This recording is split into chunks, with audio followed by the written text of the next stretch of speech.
look, I wanted to close on learning a little bit more about your spiritual journey. You don't hear a lot of philosophers that end up, becoming spiritual. I don't think either one of us are spring chickens, and I'm finding in my later years, I'm much more open minded to the concepts of religion than I was when I was 12 years old and my mom dragged me to Sunday school. I even hold grace sometimes at the table, and my kids are looking at me like, "Who is this guy?"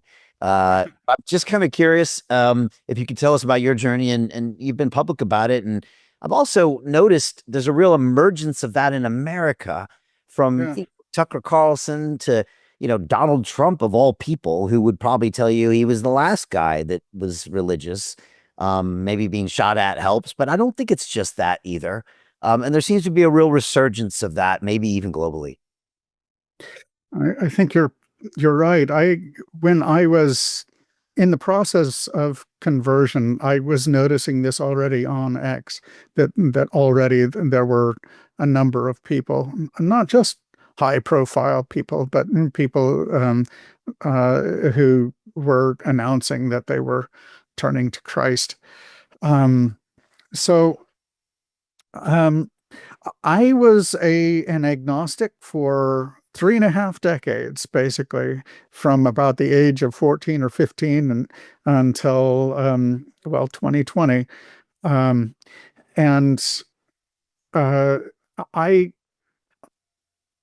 I've always regarded myself as first and foremost a philosopher. All three of my degrees are in philosophy. And very early on in my life, I made it my life's goal to seek the truth, essentially.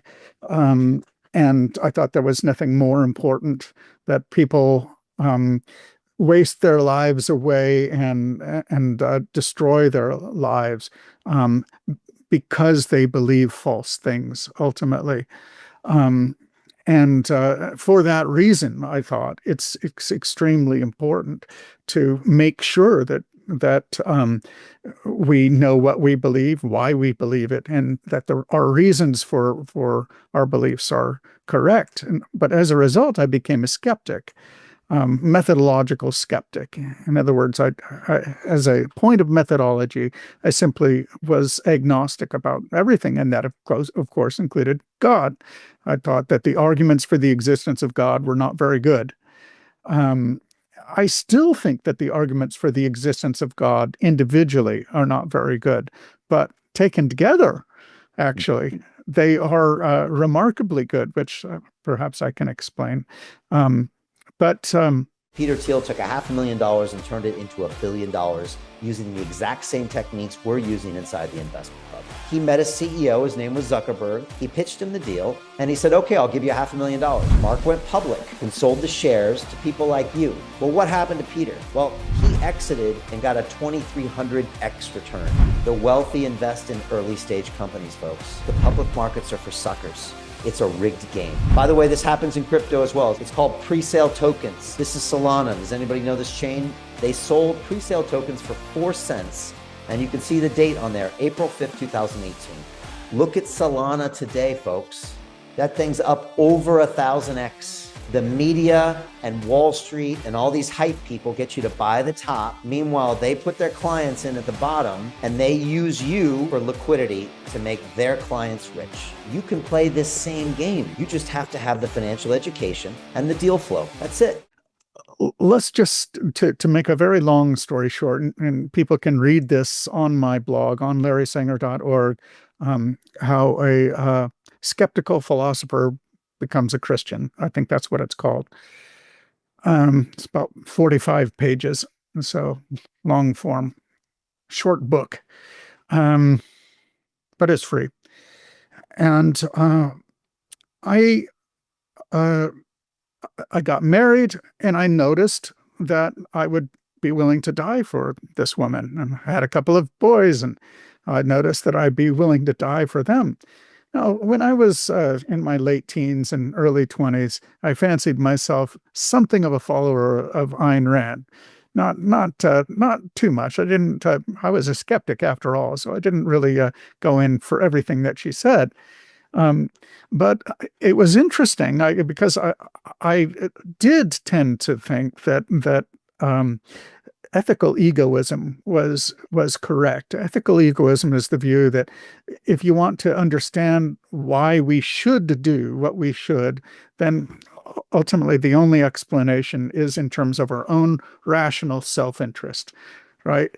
And it seemed to me it was not in my rational self-interest to sacrifice myself for my boys. I will have no interests if I'm dead, right? Um, and yet it's the right thing to do. Well, that means then that I'm acting in their interest. They actually have a value independent of me. It's very important. And so because Ayn Rand is as influential as she is, a lot of people, I think, a lot of libertarian types became well, unbelievers, whether agnostic or atheist, um, due to her influence. But here I was like rebelling against Ayn Rand's influence there. I said, well, what else was she wrong about? Similarly, I thought I had no concept of God at all. Like what was the idea that of a creator who, with a thought, brings something into existence from nothing? I have no concept of such a mind because my mind can't do that. All my mind can do is grab something and pick it up, and that's what my mind does. It sends a signal to my hand, but that's not creating something out of nothing. So I have no concept of what God is in his most essential activity of creation. And then we started thinking about the whole idea of virtual reality, of ring world type scenarios where technology after the singularity has developed for 1 billion years or something like that. What really would be possible with mental prosthetics, brain prosthetics then? With a thought, perhaps you could make a planet pop into existence. And then I said, well, if I can conceive of that, am I not conceiving of God? So basically, one by one, the various reasons to disbelieve fell by the wayside. To continue watching the rest of the episode for free, visit our website, londonreal.tv, or click the link in the description below. Hi, it's Brian Rose from London Real. You probably know that we've just recently been re-platformed on YouTube after 25 months completely in the dark. The truth is, I really need your help. What I really need you to do is click on that subscribe button right now, like this video, and maybe even leave a comment or share the link with friends. We're really fighting against an algorithm that's tried to keep us quiet for so long. And the more subscribers we have, the more people watch our content, the better guests we can bring you, the better content, and we can continue transforming lives. We've been doing this for 14 years now.